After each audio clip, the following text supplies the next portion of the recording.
So hey guys, welcome back to my YouTube channel. So friend, आज मैं आप लोगों को कुछ टर्म्स के बारे में बताऊंगा, कुछ डिफरेंस के बारे में बताऊंगा, जिसके कि अंदर टर्म आती है जॉइंट वेंचर, पार्टनरशिप और कंसोर्टियम।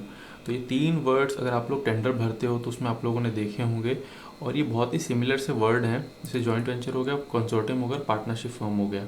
तो इसमें आप लोगों के कन्फ्यूजन है कि इन तीनों में क्या डिफरेंसेस होते हैं, वो बताइए सर। और इसको मतलब टेंडर के अंदर हमारा यूजेस क्या क्या होता है, कि जॉइंट टेंडर का क्या यूज़ होता है, कंसोर्टियम का क्या यूज़ होता है, और पार्टनरशिप फर्म का क्या यूज़ होता है। तो आज इस वीडियो में आप लोगों के जितने भी डाउट हैं वो सारे क्लियर करूंगा, और आप लोगों को इनके मेजर डिफरेंस बताऊंगा। इन तीनों ही के अंदर क्या क्या डिफरेंसेस होते हैं और इसको आप लोग टेंडर के अंदर कैसे यूज़ कर सकते हैं। तो चलिए दोस्तों, बिना किसी देरी के इस वीडियो को शुरू करते हैं। तो अगर आप लोग कोई गवर्नमेंट टेंडर भरते हो तो उसके अंदर ये टर्म्स आप लोगों ने सुनी होंगी या पढ़ी होंगी, जॉइंट वेंचर, कंसोर्टियम और पार्टनरशिप फॉर्म। तो इन तीनों में ही क्या मतलब मेजर डिफरेंसेस होते हैं, क्योंकि तीनों ही टर्म एक जैसी हैं और इनके जो यूजेस हैं वो भी एक जैसे ही होते हैं, बट कुछ कुछ ऐसे इनके अंदर डिफरेंसेस हैं जो आप लोगों को शायद ना पता हो। तो आज वीडियो में आप लोगों को आने वाली वीडियो में बताऊंगा। सो फ्रेंड, वीडियो को स्किप मत करना, एंड तक देखना। सो फ्रेंड, सबसे पहले बात करते हैं पार्टनरशिप फर्म से। तो जब भी ये टेंडर आप भरते हैं कोई भी, तो उसके अंदर टाइप्स ऑफ फर्म की बात की जाती है कि किस किस तरह की फर्म्स उस टेंडर में भर सकती हैं, उस टेंडर के अंदर पार्टिसिपेट कर सकती हैं।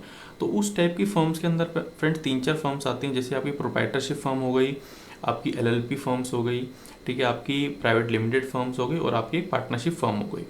तो यहाँ पे जब टाइप्स ऑफ फर्म की बात आती है तो उसके अंदर पार्टनरशिप फर्म आती है। अब पार्टनरशिप फर्म होती क्या है, पहले आप लोगों को वो बता देता हूँ, तभी आप लोगों को जॉइंट वेंचर और कंसोर्टियम के साथ जो उसका डिफरेंस होगा वो आप लोगों को समझ में आएगा। तो पार्टनरशिप फर्म फ्रेंड ये होती है कि किसी भी एक बिजनेस को करने के लिए, एक टाइप के बिजनेस को करने के लिए टू या फिर मोर देन टू जब लोग मिलके किसी कंपनी को फॉर्म करते हैं, उस फर्म को बोलते हैं पार्टनरशिप फर्म। तो उसमें बेसिकली क्या होता है, अब इसको हम लोग जॉइंट वेंचर और कंसोर्टियम से समझने की कोशिश करते हैं। तो जॉइंट वेंचर मतलब होता है कि दो कंपनीज, मतलब दो डिफरेंट कंपनी है अलग अलग प्रोडक्ट लाइन की, जो अलग अलग टाइप के कोई भी बिजनेस करती है। वो दोनों कंपनीज जब किसी भी एक टाइप के काम को करने के लिए, सपोज कीजिए एक टेंडर है, उस टेंडर के अंदर कुछ टर्म्स एंड कंडीशंस हैं, तो उन टर्म एंड कंडीशंस को मीट करने के लिए दो टाइप की कंपनी आती हैं और एक तरह का काम करती हैं। अब देखिए, पार्टनरशिप फर्म की बात करें, पार्टनरशिप फर्म होती है दो टाइप के लोग, दो लोग एक टाइप के काम को करने के लिए आते हैं, और जॉइंट वेंचर होता है दो टाइप की कंपनियां एक काम को करने के लिए आती हैं। तो यहाँ पे बहुत ही मेजर डिफरेंसेस है जो आप लोगों को पता नहीं होता है। तो आप लोगों को इस डिफरेंस समझ में आया होगा पार्टनरशिप फर्म में और जॉइंट वेंचर में। अब जॉइंट वेंचर का ही जो एक अपग्रेड वर्जन जो इसको हम लोग बोलते हैं, वो होता है हमारा कंसोर्टियम। कंसोर्टियम थोड़ा ऑफिशियल वर्ड हो जाता है कि जहाँ पे हमारा प्रॉपर एग्रीमेंट वगैरह होते हैं, तो उस चीज़ को हम लोग जब दो कंपनी जब एक किसी काम को करती हैं और उनके बीच में प्रॉपर एग्रीमेंट होता है, एनडीए साइन होता है कि क्या क्या काम कौन कौन करेगा, उसको हम लोग कंसोर्टियम बोलते हैं। बट जॉइंट वेंचर में क्या होता है, जॉइंट वेंचर में आप लोगों का सिर्फ एक एग्रीमेंट बनता है। एग्रीमेंट बनने के बाद आप वो टेंडर आप लोग फिल कर सकते हो, जो कंपनी है वो मिलके एक टेंडर को फिल कर सकती हैं। अब इस तरह के काम को करने के लिए टेंडर के अंदर मैं आप लोगों को इसके बेसिक यूज़ बताता हूँ कि जॉइंट वेंचर का और पार्टनरशिप फर्म का टेंडर के अंदर कैसे कैसे यूज़ होता है। तो पार्टनरशिप फर्म जैसे हो गई, तो बाकी जैसे जो फर्म होती हैं, जैसे प्रोप्राइटरशिप फर्म हो गई, पार्टनरशिप फर्म हो गई, प्राइवेट लिमिटेड फर्म हो गई, तो ये टाइप की फर्म हो गई, तो किसी भी टेंडर के अंदर पार्टिसिपेट कर सकती हैं। बट टेंडर के अंदर मेंशन होना जरूरी होना चाहिए कि इस टाइप की फर्म्स इस टेंडर के अंदर पार्टिसिपेट कर सकती हैं।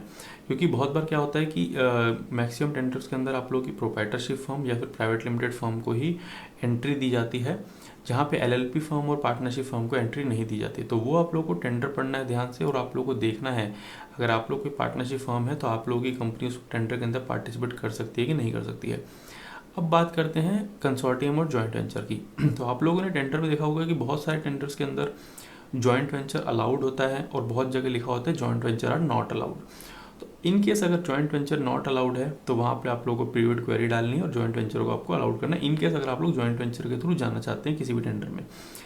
और इन केस अगर जॉइंट वेंचर अलाउड है आप लोगों का, तो वहाँ पे उसका यूज़ बता देता हूँ आप लोगों को, उसका यूज़ क्या क्या होता है। तो यूजेस की बात करें अगर हम लोग, तो जॉइंट वेंचर में आप लोगों के कुछ टर्म एंड कंडीशंस होती हैं कि सपोज कीजिए कोई स्कोप ऑफ वर्क है किसी भी टेंडर का, उस स्कोप ऑफ वर्क को करने के लिए दो कंपनीज आई हैं, सपोज कीजिए कंपनी ए है और कंपनी बी है। तो उस टेंडर में बहुत सारी कंडीशंस ऐसी होती हैं जो ए कंपनी के पास होती है और बी कंपनी के पास नहीं होती है, और कुछ टर्म एंड कंडीशंस ऐसी होती हैं जो बी कंपनी के पास होगी, ए के पास नहीं होगी। जैसे हम लोग क्राइटेरिया की बात करते हैं, जैसे एनुअल टर्नओवर की बात करते हैं, वर्क एक्सपीरियंस की बात करते हैं, कंपनी डॉक्यूमेंट्स की बात करते हैं।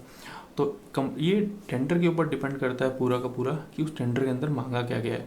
सपोज कीजिए एक टेंडर के अंदर ये बोला जाता है कि 2 कंपनी जॉइंट वेंचर अलाउड है और जॉइंट वेंचर के थ्रू आप लोग इस टेंडर को पार्टिसिपेट कर सकते हो।